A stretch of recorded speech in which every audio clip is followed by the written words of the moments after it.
What does Christmas look like when you move to a new country, you don't know anyone, and you can't leave? Well, I'm 3 months into my Portugal journey and I'm about to find out what this feels like.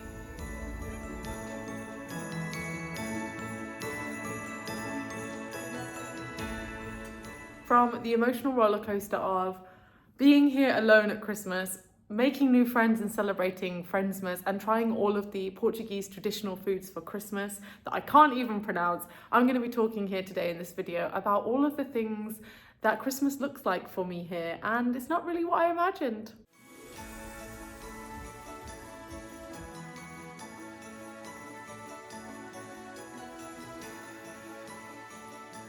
So this is my first Christmas since I moved from the UK to Portugal, and I wanted to talk about the emotional experience of having a big holiday season after such a life-changing move. It's not new for me to celebrate Christmas abroad. In fact, it's a bit of a tradition for me and my family, but this will be the first time that I've lived somewhere else for Christmas, and also the first time that I've ever been alone for the Christmas period. Firstly, there's so much excitement. It's so exciting for me to be somewhere new this time of year, to see the traditions and atmosphere of a place at Christmas and what Christmas markets are like and special foods and meals around this time. It's really nice because I've spent a lot of time in Portugal in the past, but I've never been here this time of year, and obviously I've never been here for Christmas. So it's exciting to be here. But there is a teeny bit of bittersweetness to this for me. It's the first time I've been alone for Christmas, and I'm not really sure what Christmas looks like when you don't have people around you like your family. And in the past, I've spent Christmas either with my family or with my ex-partner, and this time there's just me. And because I'm still waiting for my residency card, I'm not actually able to leave Portugal and re-enter until I have that. So I'm here for Christmas, and sadly my family aren't able to join me. So I've been thinking a lot about how to redefine Christmas Day and the Christmas period when you're alone, to make sure that I'm like romanticizing things and being creative with Christmas, how to make it feel like restful and cozy but not be too isolated. So one of the ways that I've done this is kind of decorating my apartment a tiny bit Christmassy. I didn't feel like going all out with the Christmas decorations, but I have started to kind of find little things that make the environment feel Christmassy.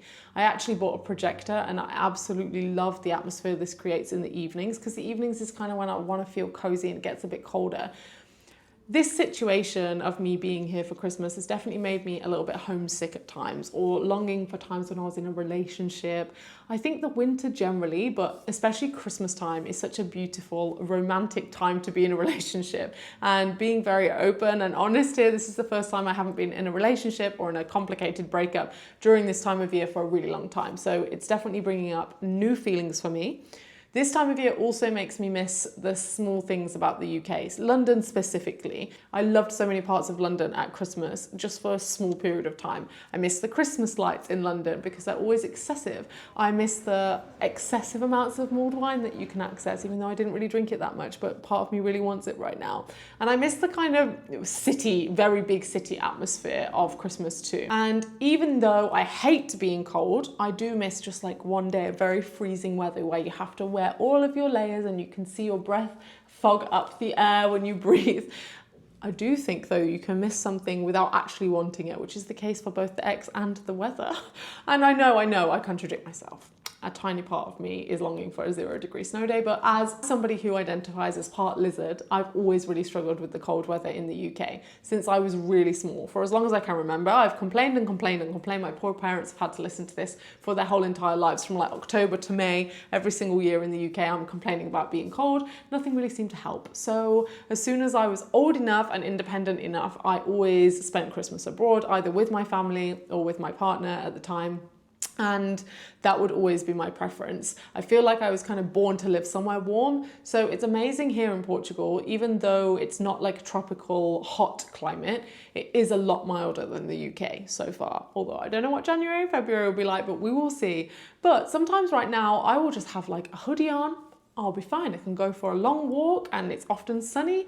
And yeah, that's been a really nice thing about a Christmas period here, where it's cold enough to feel seasonal, where you can still like wrap up a little or wear like autumn outfits, which I love, but not cold enough to be absolutely freezing and your hands falling off. Also, another thing that I'm struggling with here, and this one's really serious, guys. There aren't any mince pies here. They just don't have them.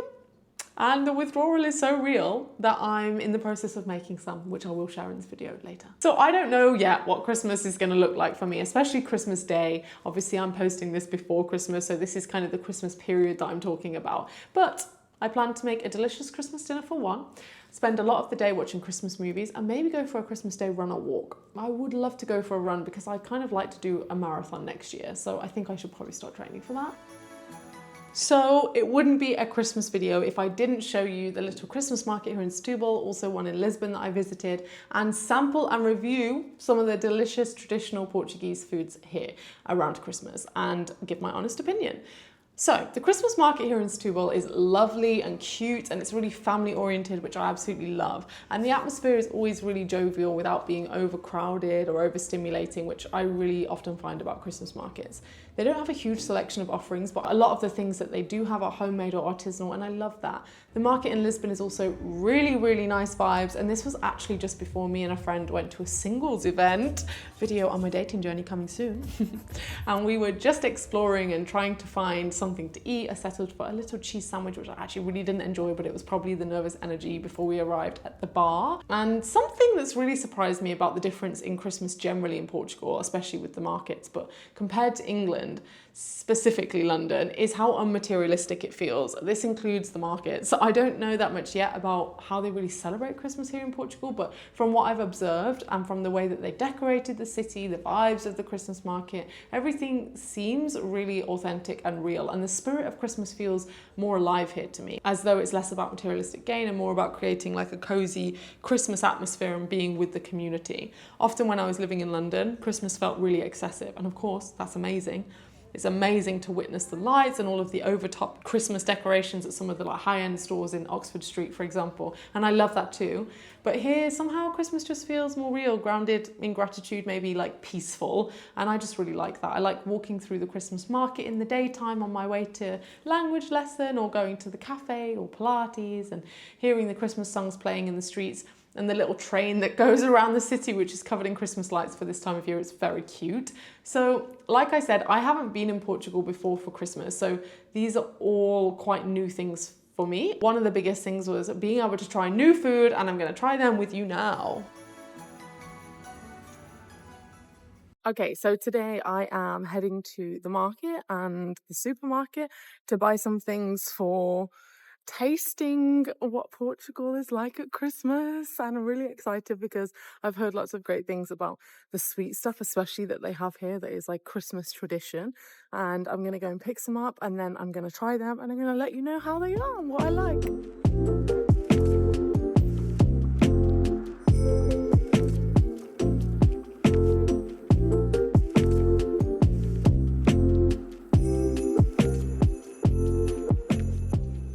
Okay, so I have been to the market, I've been to the supermarket, and I've also been to a like chain cafe here to get some things that are Portuguese Christmassy delights.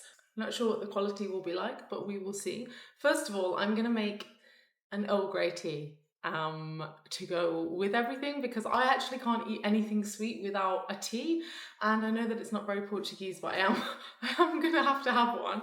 I think I've bought about 4 different sweet things to try, so I'm just gonna have a nibble of everything for my breakfast today. Today's a Sunday, so it feels very appropriate that I'll be having like indulgent sweet Christmas treats. Yeah, so I'm gonna do that, and I'm gonna have them with a tea, and that's what I'm gonna do now. I love this.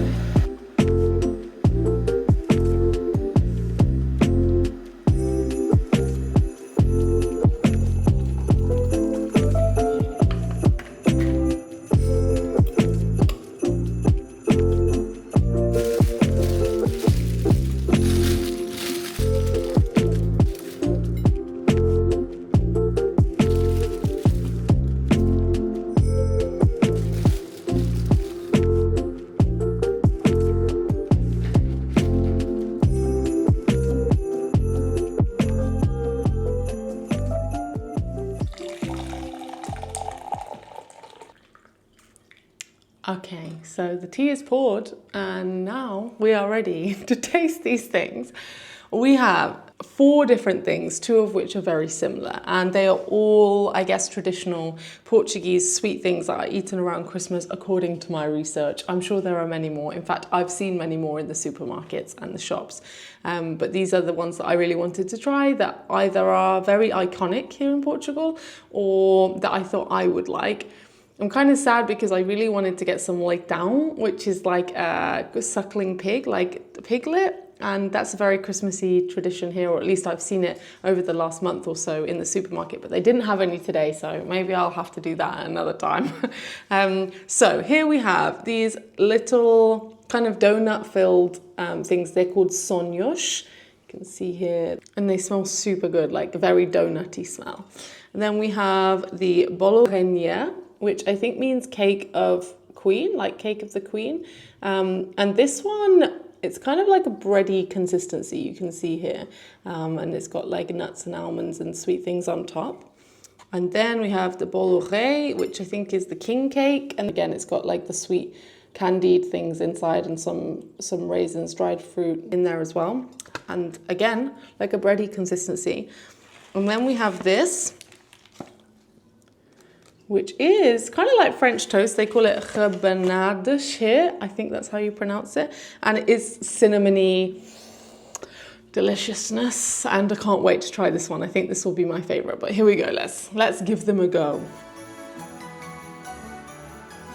I'm gonna try with sonhos first. Donut. Yum.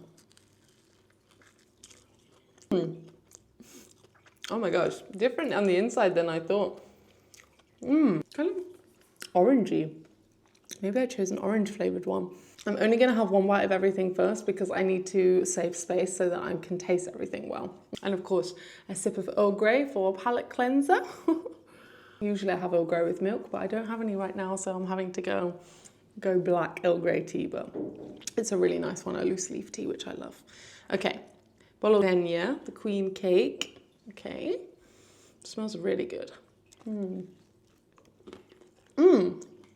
This one is really nice. It's like a bready flavour, but it's got the like nutty almond, I think. And it's got the dried fruit and it gives it a little bit of sweetness. I really like this one because it's not too sweet. I'm not somebody who loves sweet things. You might be deceived into thinking that I do, given that I have a whole dessert plate. This will probably last me a few days. But this is the perfect amount of sweetness. I could probably eat all of this with a tea. I haven't tried this ever before. I've looked at it several times, but the bright colours kind of put me off a little because they look very sweet, and I'm not that much of a sweet person. So let's try it. Bolo rei, here we go.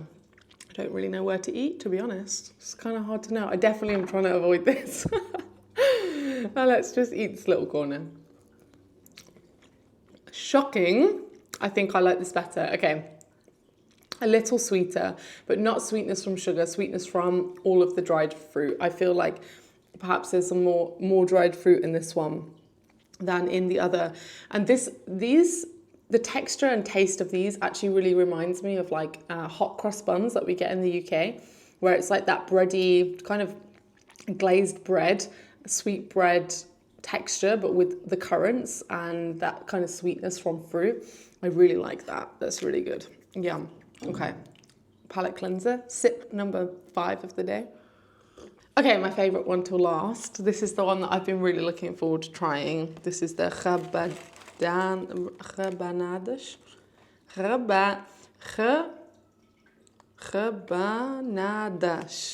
Rebanadas. Okay. Rebanadas. I'm going to eat it with my fingers. I feel like this would be better to eat with knife and fork, but here we are. I don't have one right now, so here we go. Okay, my favourite. Predictably, cinnamon, sugar, basically French toast. I think it's actually nicer. Again, it's not as sweet. It's a little bit more eggy. Portuguese love egg, I think, in things, and the texture of this is a bit wetter than you might get if you had a traditional French toast. But it's very similar. And I love it because I love French toast. Wow, that was a good testing. Yeah, that was a really fun time trying delicious Portuguese sweet things that are Christmas based. So something unexpected, and one of my favourite parts of being here in this Christmas period has actually been to spend time with friends that I've made here. One of my biggest worries about moving to Portugal, specifically moving to Setúbal, and actually it was so big that I almost didn't choose to live here, was that I wouldn't be able to make any friends, and I was worried I'd feel isolated and lonely. And I've actually always struggled to make friends since really early in my school life, and I've often felt like I didn't really quite fit in, even when I tried really hard. And over the last few years of living in London, I've been so lucky to meet two very, very good friends. And yeah, I really learned through them what it means to be friends, what friendship really means, especially when you don't have a shared context or alcohol as the driving factor, because I don't drink now. And I'm so grateful for them. Leaving those friendships to move somewhere new and risk not making friends again was really difficult for me. But I realise here that if I find and follow what I love and what I'm interested in, joining Pilates class, going to art class, joining the Portuguese choir and theatre, going to my Portuguese language classes, joining a book club, a women's singing group, putting myself out there and remaining really open, then I will meet amazing people who start to form a community. And I've noticed that it's a lot easier here to connect with people compared to London for me, especially other immigrants and expats. I guess because people are in a similar situation, they're moving to a new place, looking to connect and make friends. In London, I could sometimes see like the same faces 3 times a week, every week for a year, and still not have had a conversation with somebody. I think there's sometimes a bit of a closed energy around forming new connections in London. But here, I remember going to Pilates on my first full day of living here, the day after I moved, and meeting another woman, and we immediately started chatting, and she introduced me to her friendship group, which was amazing, and they're all just so beautiful, like such beautiful women. And to be honest, I would have been content just to have access to community, just to be able to like dip my toe into the different things and not have any really significant friendships. But I've been really lucky that actually I've been able to fall into that. And actually one of the girls even hosted a Friendsmas, and it was so beautiful. We were able to all get together, we all bought something to share, and it was actually delicious. And it was just so nice. We had the best time celebrating and eating delicious food, and yeah, kind of getting into the festive spirit with other people, which I didn't really expect to have here. I'm a big believer in paths crossing for a reason. It always feels just really magical when you meet people that you feel like you really connect with. It makes me feel like, whoa, what are the chances that we would have met? And I've also been welcomed into other communities where I went to another little bring and share with totally different group of people that was festive too. And I love the diversity of people that I've met and been around since I moved here. I feel really grateful for this. And these times of making new friendships has been, yeah, like an amazing part of the Christmas period, or the run up to Christmas for me, the festive spirit. And it's just been great to be able to actually celebrate even when I've just moved here. So even though I absolutely love the sweet treats here in Portugal around Christmas time that I've tried, I'm sure there's loads more and I can't wait to try them. But I am missing some of the British classics like the mince pie, like I said.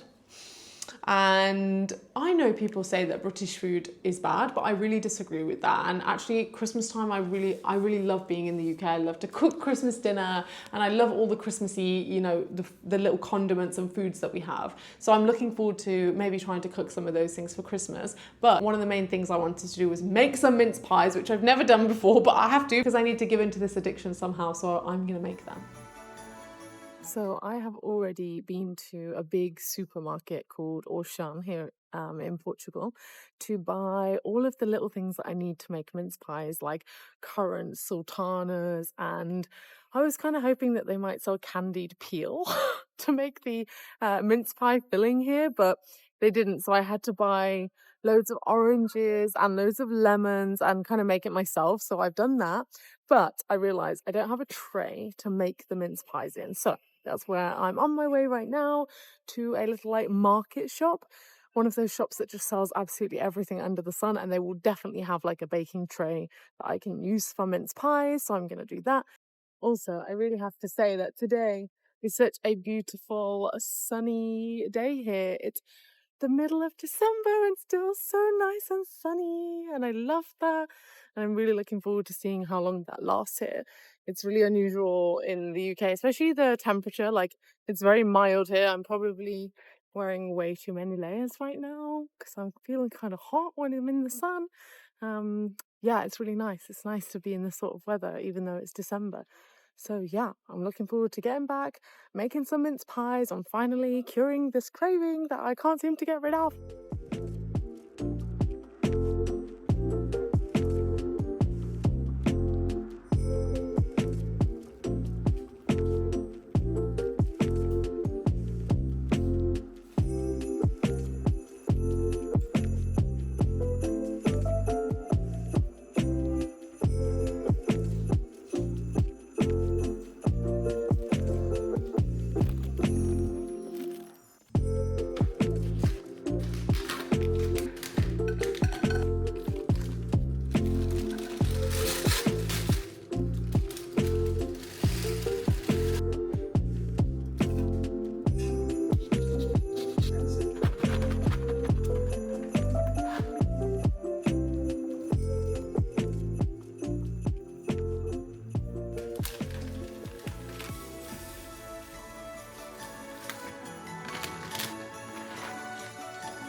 Okay, so it's the next day and I have finished my mince pie filling recipe. You can see that it's kind of solidified where I put the pork suet in because it's a traditional mince pie filling recipe. And now I'm gonna get busy making the little pastry cases to put the filling in and then baking the mince pies. So today I will actually have mince pies and I'm feeling very excited about this. I'm hoping they go well because I haven't done this before, so we will see.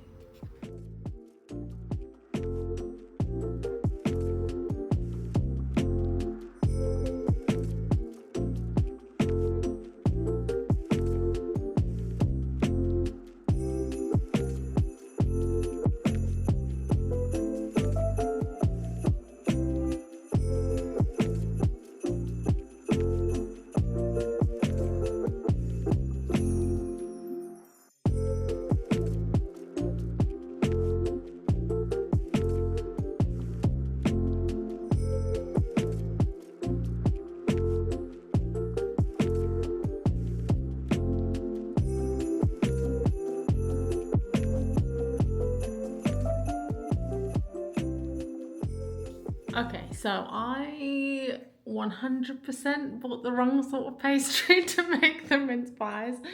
This is probably my limited Portuguese translation skills. And I don't know what this type of pastry is called, but it's definitely not a short crust pastry, which is the pastry that mince pies usually come in. I did actually consider getting puff pastry because I actually really don't like short crust pastry that much, but I sort of tolerate it because I like the experience of the mincemeat in the mince pie and the pastry together sometimes, depending on how thick it is. So I was like, oh, maybe I should try puff pastry, but I didn't. I picked this because I thought it was the short crust pastry. It is not. I'm going to try it anyway, and I'm going to try and redo them. I have loads of mincemeat left. So I will see if this is edible and then maybe remake them if it's not. So yeah, this is kind of what it looks like. You can see that it's that kind of pastry that goes very hard. So I don't know what it will be like to eat. Maybe it will be good. Kind of like what you get apple pies, you know, like in McDonald's, you can get those apple pies. Not that I've had one for like 20 years, something like that. But you can see that it kind of looks good. So let me try.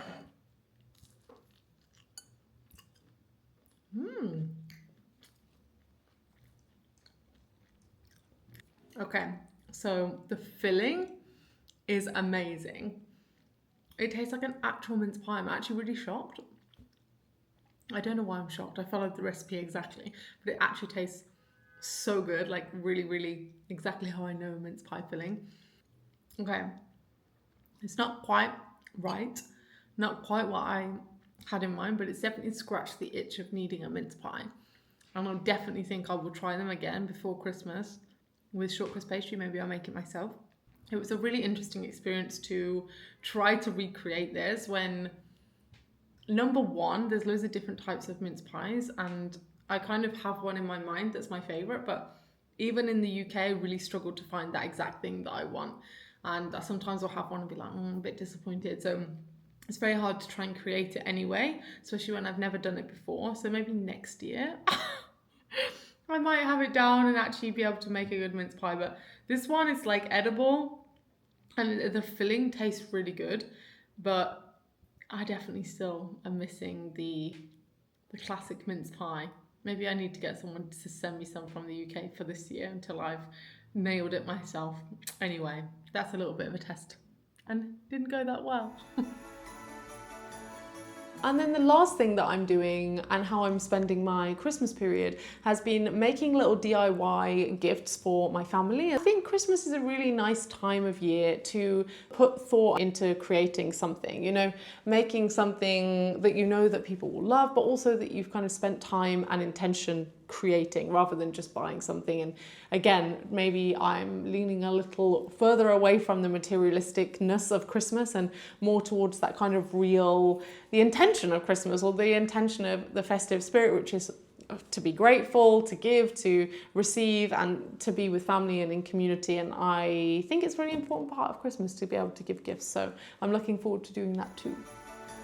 Okay, so one of the things that I really wanted to make for my family for Christmas is some DIY things that are edible. One of those things is going to be tomato chutney, which I absolutely love, but I also know that most members of my family love a cheese board at Christmas and those days in between Christmas and New Year's. So I thought it would be really nice for them to open some like homemade tomato chutney to have with their cheese and crackers through that period of time. I tested this recipe for myself and it went super well. This is my tomato chutney. You can see that I've been using it, and you know what it's so good with? I love having avocados and eggs for breakfast in the morning, and some of this as well. Just really hits the spot. So I'm going to be making some small batches of tomato chutney for my family for Christmas.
So something that I really love to do around Christmas time or birthdays is make DIY perfumes and essential oil rollers for my family. So this year I have these amazing like atomizers, is that what you call them? Where they're kind of like a spray bottle rather than a roller.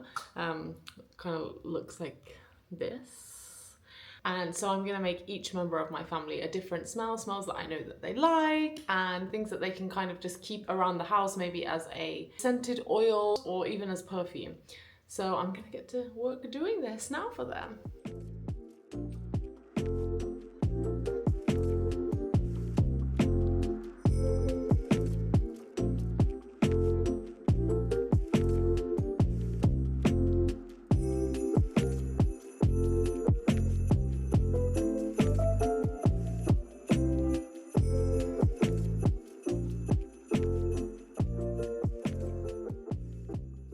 So that is what I've been doing over the last few weeks for Christmas. I would love to know what traditions you have around Christmas time if you celebrate it, and what activities you love to do this time of year to get into the festive spirit. I hope you have a beautiful holiday, everybody. Sending so much love to you.